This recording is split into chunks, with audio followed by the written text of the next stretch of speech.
Pasar transfer musim ini menyajikan drama yang sunyi tapi mematikan. Di saat Tottenham Hotspur bangga jor-joran duit 85 juta pounds tunai demi Matheus Fernandes, Manchester United justru memilih jalan ninja yang lebih tenang dan berkelas. Langkah panik Spurs dipicu kegagalan mereka mengamankan Sandro Tonali, makanya mereka langsung bayar cash demi sebuah gengsi di London Utara. United sebenarnya sempat membangun komunikasi intens lewat agen George Mendes. Namun, manajemen Setan Merah memilih mundur teratur demi menjaga stabilitas finansial klub. Mereka emoh didekte harga pasar yang makin gak ngotak. Tapi tenang, mundurnya United bukan berarti mereka menyerah. Pasukan Michael Carrick justru sukses bergerak senyap dengan mengamankan Ederson Silva dari Atalanta seharga 35 juta pounds, sebuah bisnis yang jauh lebih masuk akal. Meski peresmian Ederson agak tertahan karena Piala Dunia, United tetap memegang kendali penuh buat berburu talenta berbakat lainnya. Berita selanjutnya, peta kekuatan Eropa mendadak bergetar hebat setelah Real Madrid dikabarkan siap melepas Eduardo Camavinga demi melapangkan jalan berburu Bruno Guimaraes. Langkah nekat El Real ini langsung memicu perang urat saraf di lantai transfer, di mana Arsenal juga berada di garis terdepan buat memperebutkan tanda tangan gelandang andalan Newcastle United tersebut. Bahkan, manajemen Madrid di bawah arahan pelatih baru mereka, Jose Mourinho, sudah membuka obrolan serius dengan Manchester City terkait potensi transfer Camavinga. Pemain Prancis berusia 23 tahun itu sebenarnya masih terikat kontrak hingga 2029 dan punya koleksi 11 trofi bergengsi di Santiago Bernabeu. Namun, gara-gara kesulitan menemukan ritme terbaiknya musim lalu, namanya masuk dalam daftar lepas demi membiayai ambisi Madrid mendatangkan Guimaraes. Jurnalis terkemuka Fabrizio Romano sempat mengungkapkan kalau Camavinga sebenarnya sudah menegaskan kepada agennya bahwa dia punya niat yang sangat jelas untuk bertahan dan ingin membuktikan diri di Real Madrid. Kendati demikian, keteguhan hati sang pemain sekarang harus berbenturan dengan ambisi besar klub. Sementara Arsenal juga nggak mau kalah dan siap melayangkan tawaran kedua senilai 60 juta pounds untuk Guimaraes. Dunia sepak bola modern kadang terasa seperti mimpi yang terlalu bising ya. Bayangkan aja, angka 130 juta pound sterling kini disematkan pada Morgan Rogers, sebuah nominal yang membuat legenda sekelas Emmanuel Petit tertegun. Petit menilai pasar transfer saat ini sudah kehilangan kewajaran. Ia berkaca pada kesuksesan Declan Rice, namun tetap cemas akan beban mental raksasa yang harus dipikul Rogers di usianya yang baru 23 tahun. Namun, Mikel Arteta tetap menang dalam ambisinya. Arsenal disebut tekad menjadikan bintang Aston Villa itu buruan utama demi menjaga momentum juara.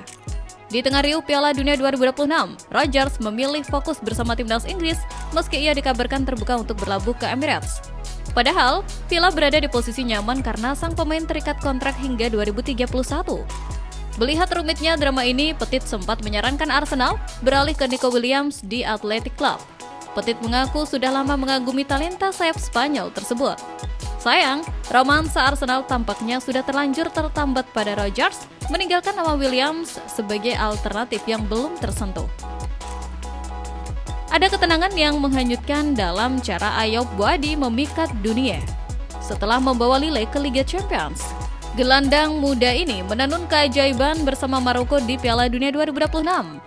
Kilaunya memicu riuh, membuat United, Arsenal, Liverpool hingga Bayern Munich mulai saling sikut. Lille siap melepas Boadi di angka 70 juta pound sterling, namun dengan syarat meminjamkannya kembali selama setahun demi perkembangannya.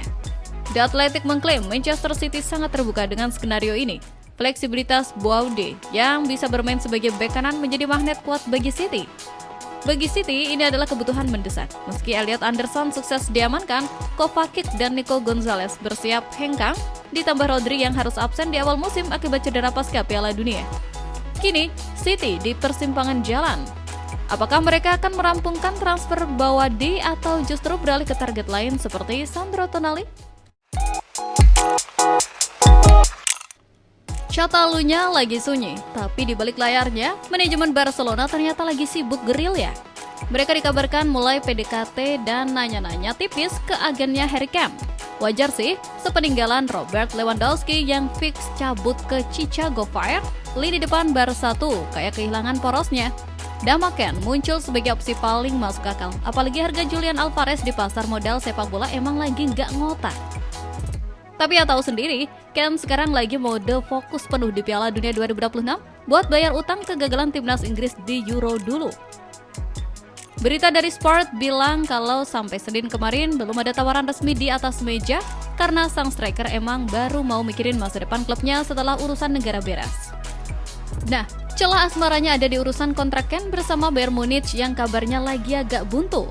Kalau Bayern nggak mau rugi kehilangan dia gratisan, Barca bisa masuk nih buat nego harga miring. Jujur bakal seksi banget ngeliat visi bermain dan ketajaman Ken berpadu sama bensin muda kayak Lamine Yamal atau Rapinya di bawah asuhan Hans Flick. Kita lihat saja nanti habis Piala Dunia selesai. Berita selanjutnya, takdir sepak bola kadang sedramatis itu. Laga Brazil kontra Jepang di Hudson Stadium kemarin berasa kayak deja vu episode terakhir anime Kapten Tsubasa. Tapi sayang, lapangan hijau asli ternyata menyuguhkan akhir cerita yang lebih ketiar ketimbang goresan komik Yoichi Takahashi. Jepang yang jadi representasi harga diri Asia sebenarnya main disiplin banget dan sempat bikin kejutan lewat gol Kaisu Sano di babak pertama. Brazil sempat dibuat frustasi dan dipaksa tunduk sampai turun minum. Tapi ya, yang namanya mental juara nggak bisa bohong. Di babak kedua, skuad racikan Carlo Ancelotti mulai naikin intensitas. Casemiro sukses menyamakan kedudukan dan petaka buat Samurai Biru datang tepat di menit ke-95. Memanfaatkan blunder lini belakang Jepang, Gabriel Martinelli melepaskan sepakan melengkung yang meremukkan mimpi Jepang secara instan. Skor berbalik 2-1, berhasil lolos dramatis ke-16 besar dan fantasi Tsubasa pun harus runtuh oleh realitas.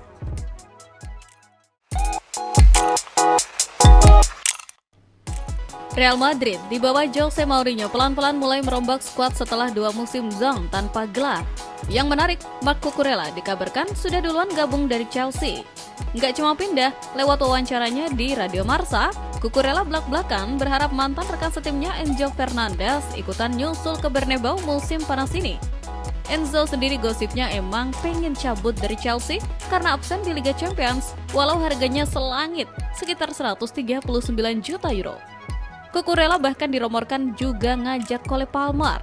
Sejauh ini, pergerakan Madrid emang agresif banget setelah sukses mengamankan Cucurella, Bernardo Silva, dan Ibrahima Konate. Di tempat lain, Manchester United mulai tebar pesona ke wonderkid Barcelona, Marc Bernal, yang punya klausul sekitar 516 miliar rupiah untuk memperkuat lini tengah mereka.